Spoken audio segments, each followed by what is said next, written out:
Guys আসসালামু আলাইকুম। আজকে ইফতারি করার পরে মা বলল যে একটু রেডি হয়ে নিতে, তো আমি তাড়াতাড়ি করে একটু রেডি হয়ে নিয়েছি, খুবই তাড়াতাড়ি রেডি হয়েছি। দেন তারপরে বাইরে এসে আমি আমার স্কুটিটা বার করি, স্কুটিটাতে স্টার্ট দিচ্ছিলাম, দেখছিলাম হচ্ছিল না, তারপরে দেখলাম যে ফাইনালি হয়ে গেল। তো আমি এখন স্কুটিটা বাইরে বার করছি, রাস্তায় আমি এখন দাঁড়িয়ে আছি, মা আসছে। তারপরে আমি এখন বাদুড়িয়ায় চলে এসেছি, বাদুড়িয়া ওইদিকে আমার গাড়িটা পার্কিং করে এদিকে চলে এসেছি। তারপরে দেখি গাইস এখানে এত বেশি পরিমাণে ভিড়, মাকে বলছিলাম চলো মা হেঁটে হেঁটে কেনাকাটাগুলো কমপ্লিট করি, দেন তারপরে গাড়ি নিয়ে বাড়িতে চলে যাব। তো দেখো এইখানে এত বেশি পরিমাণে ভিড়, আমরা একটা জায়গায় দাঁড়িয়ে আছি সাইডে, একটু ভিড় কমলে তারপর আমরা হেঁটে হেঁটে আবার যাব। তো এখন আমরা এসেছি একটা ঘড়ির দোকানে, এখান থেকে আমার জন্য একটা ঘড়ি নেব আর একটা সানগ্লাস নেব, দেন আমাদের নেওয়ার ডান।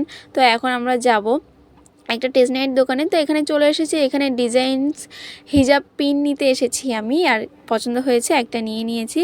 তারপরে চলে এসেছিলাম বাড়িতে, আর বাড়িতে আমি আজকে এনেছিলাম বিরিয়ানি, কারণ আমার আজকে একটু মনে হচ্ছিলো যে আজকে আমি একটু বিরিয়ানি খাবো, তো সেই জন্য আসার পথে বিরিয়ানি নিয়ে এসেছিলাম। তো চলো এখন বিরিয়ানিটাকে আমি টেস্ট করব, দেখতে তো মাশাআল্লাহ সুন্দর লাগছে, তো এখন টেস্ট করি, কিন্তু খেতেও সুন্দর হয়েছিল।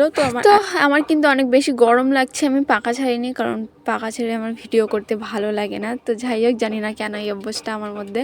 তো এখন আমি বিরিয়ানিটা খাওয়া কমপ্লিট করলাম। দেন রাত্রে আমরা 4 জন মিলে 1 গ্লাস করে দুধ খেয়েছিলাম, 1 গ্লাস না